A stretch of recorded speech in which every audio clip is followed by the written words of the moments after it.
Hello friends, சரியான மழை பெய்யுது. இந்த மழையில் சூடாக ஒரு பிரியாணி சாப்பிட்டா சூப்பராக இருக்கும்னு சொல்லிட்டு கல்பாக்கம் கிளம்பி வந்துட்டோம். இங்கே வந்து பார்த்து தான் தெரியுது, கல்பாக்கம் ஃபுல்லாகவே பிரியாணி கடை தான் இருக்குது. அதில் ஒரு கடையை ஸ்பெஷலாக சூஸ் பண்ணுவோம்னு சொல்லிட்டு நாங்கள் சூஸ் பண்ண கடை தான் இந்த பாய் பீஃப் பிரியாணி கடை. இந்த கடை வந்து பீஃப் பிரியாணிக்கு ரொம்ப ஃபேமஸ் அப்படின்னு சொன்னாங்க. சரி, சாப்பிட்டு செக் பண்ணி பார்ப்போம் அப்படின்னு பார்த்தோம். இந்த கடை கரெக்டாக எங்கே லொக்கேட் ஆயிருக்கு அப்படின்னு பார்த்தீங்கன்னா, கல்பாக்கம் டிகே திருமண மண்டபம். இந்த மண்டபத்துக்கு அப்படியே ஆப்போசிட்டில் இந்த கடை இருக்குது. இங்கே வந்து பார்த்தீங்கனாலே தெரியும். லொக்கேஷன் வேணா நான் கீழே டிஸ்கிரிப்ஷன் கொடுக்குறேன், செக் பண்ணி பாருங்கள். இல்லை கல்பாக்கம் நீங்கள் இங்கே வந்து திருமண மண்டபம் தேடினாலே அதுக்கு ஆப்போசிட்லேயே இந்த கடை இருக்குது. மதிய டைமில் வந்தீங்கன்னா சூப்பரான பிரியாணி சாப்பிடலாம். கடை உள்ள போயிட்டு டேரெக்டாக பீஃப் பிரியாணி ஒன்று, பீஃப் பக்கோடா ஒன்று சொல்லிட்டோம். எங்கள் டேபிளுக்கு ஃபர்ஸ்ட் பீஃப் பிரியாணி வந்துருச்சு. நீங்கள் பார்த்தீங்கனாலே தெரியும், பிளேட் ஃபுல்லாக பீஃப் பீஸா அப்படியே அடுக்கி கொடுத்துருக்காங்க. ஃபுல்லாக பீஸ் தான், எக்ஸலண்ட்டான பீஸ், ரொம்பவே சாஃப்டாக இருக்குது பீஸ் எல்லாமே. இந்த பீஸையும் இந்த பிரியாணியும் அப்படியே இந்த ரைத்தா கூட மிக்ஸ் பண்ணி சாப்பிடும்போது வேற லெவல் டேஸ்ட்டாக இருந்தது. அது மட்டும் இல்லாமல் இந்த சூப் ஒன்று கூட கொடுத்துருக்காங்க பார்த்தீங்களா, இந்த பிரியாணி கூட ஊற்றி சாப்பிட்றது, அது கூட மிக்ஸ் பண்ணி சாப்பிடும்போது இன்னும் டேஸ்ட் அல்டிமேட்டாக இருந்தது. நீங்கள் கண்டிப்பாக இங்கே போனீங்கன்னா இதை சாப்பிட்டு செக் பண்ணி பாருங்க. கொஞ்ச நேரம் வெயிட் பண்ணோன்னா சுட சுட பக்கோடா போட்டு எடுத்துகிட்டு வந்து நம்ம டேபிளுக்கு அழகாக வச்சுட்டாங்க. நாங்கள் 100 கிராம் பக்கோடா சொல்லியிருந்தோம். இந்த பக்கோடா உண்மையாகவே வேற லெவலுங்க, சரியான கிறிஸ்பாக, அப்படியே கையில் வைக்கும்போது முறுமுறுன்னு இருந்தது இந்த பக்கோடா. லாஸ்ட்டாக நாங்கள் எல்லாமே சாப்பிட்டு முடிச்சுட்டு பில்லெல்லாம் பே பண்ணிட்டு வெளியே வந்து நின்று பார்க்குறோம். கடை ஃபுல்லாக மறுபடியும் கூட்டம். பார்த்தா பிரியாணி குண்டாவே காலி ஆகிட்டு இருக்கு. திரும்பவும் அந்த கடை பாய் ஃபோன் பண்ணி ஒரு பிரியாணி குண்டா எடுத்துகிட்டு வர சொல்லியிருக்காரு. அவங்க பையன் போயிருக்காருன்னு நினைக்கிறேன் எடுத்துகிட்டு வரதுக்கு. கடை ஃபுல்லாகவே க்ரௌடுங்க. இந்த பிரியாணியோட டேஸ்ட் எக்ஸலண்ட்டாக இருந்தது. பிரியாணி ப்ளஸ் பீஃப் பக்கோடா கண்டிப்பாக நீங்கள் வந்து சாப்பிட்டு பாருங்கள். ஒரு பீஃப் பிரியாணி லவ்வராக இருந்தீங்கன்னா இந்த கடையை கண்டிப்பாக மிஸ் பண்ணிடாதீங்க.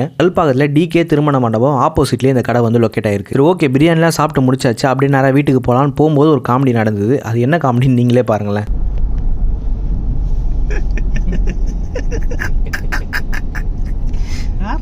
ஏதாவது சம்பவம் ஆகும், நம்ம வண்டி அதில் ஏறும். ஐயோ, என்ன பயமா போய் நிற்கிறாரு அவரு. ஐயோ, கிட்ட போங்க ஐயா, கிட்ட போங்க ஐயா. இருங்க ஐயா, ஜூம் போட்டுக்கிறேன் ஐயா. நான் வண்டி ஒரு ஆஹா, அருமை அருமை அருமையான பதிவு. என்ன அங்க போய் கார் முன்னாடி போய்